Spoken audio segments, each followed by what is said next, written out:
हर हर महादेव। आज है बुधवार और श्री गणपति बप्पा का आज दिन है। तो मैं आज गणपति बप्पा का कहानी लेकर के आई हूँ और वो कहानी ये है कि शिव जी को क्यों काटना पड़ा अपने ही पुत्र का सिर।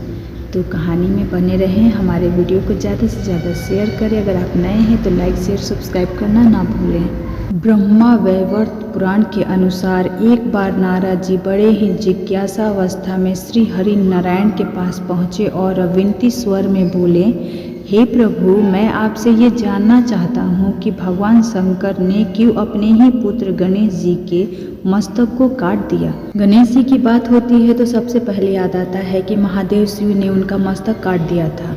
गणेश जी का सबसे पहला नाम विनायक था। माता पार्वती की आज्ञा का पालन करते हुए विनायक ने महादेव को द्वार पर ही रोक दिया था। इसके बाद उनका महादेव से युद्ध हो गया।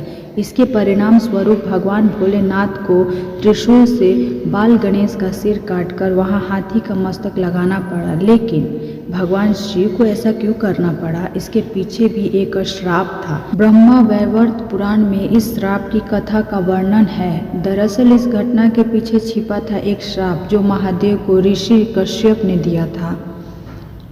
ब्रह्मा वैवर्त पुराण की कथा। ब्रह्मा वैवर्त पुराण के अनुसार एक बार नारद जी बड़े ही जिज्ञासा अवस्था में श्री हरि नारायण के पास पहुँचे और विनती स्वरूप में बोलते हैं, हे प्रभु, मैं आपसे ये जानना चाहता हूँ कि भगवान शंकर ने अपने पुत्र गणेश जी के मस्तक को काट दिया। श्री हरि ने सुनाया वृतांत। इस पर श्री हरि विष्णु ने कहा, सुनो नारद, तुम्हें इसके लिए एक प्राचीन कथा सुनाता हूँ। महादेव के दो भक्त थे, माली और सुमाली। उनका किसी व्यक्ति को लेकर सूर्य देव से युद्ध हो गया। माली और सुनावे पर सूर्योदय ने अपनी तेज शक्ति का प्रयोग कर दिया। उसकी दारुण पुकार सुनकर क्रोधित महादेव ने सूर्य देव पर शूल का प्रहार कर दिया। महादेव ने किया शूल पर प्रहार। त्रिशूल की चोट से सूर्योदय की चेतना नष्ट हो गई। वह अपने रथ से नीचे गिर पड़ा। जब कश्यप जी ने देखा कि मेरा पुत्र मृत अवस्था में है तो वह विलाप करने लगे। उस समय सारे देवताओं में हाहाकार मच गया, संसार में अंधकार छा गया। तब ब्रह्मा पौत्र तपस्वी कश्यप जी ने शिव जी को श्राप दिया। वे बोले, जैसा आज तुम्हारे प्रहार के कारण मेरे पुत्र की अवस्था हुई है, आपको एक दिन स्वयं अपने पुत्र पर त्रिशूल का प्रहार करना होगा।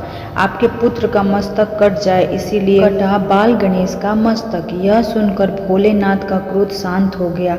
उन्होंने सूर्योदय की चेतना लौटा दी। इसके बाद ऋषि कश्यप अवाक रह गए और क्षमा याचना करने लगे। जब सूर्यदेव को कश्यप जी के श्राप के बारे में पता चला तो उन्होंने सभी का त्याग करने का निर्णय लिया। यह सुनकर देवताओं की प्रेरणा से भगवान ब्रह्मा सूर्य के पास पहुँचे और उन्हें उनके काम पर नियुक्त किया। बाद में जैसा कि ऋषि कश्यप का श्राप था, गणपति बालक के विवाद से वैसा ही स्थिति बन गया और महादेव को अपने पुत्र का मस्तक काटना पड़ा।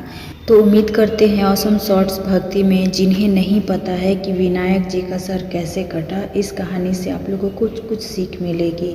तो मिलते हैं भक्ति के साथ नए वीडियो में। धन्यवाद।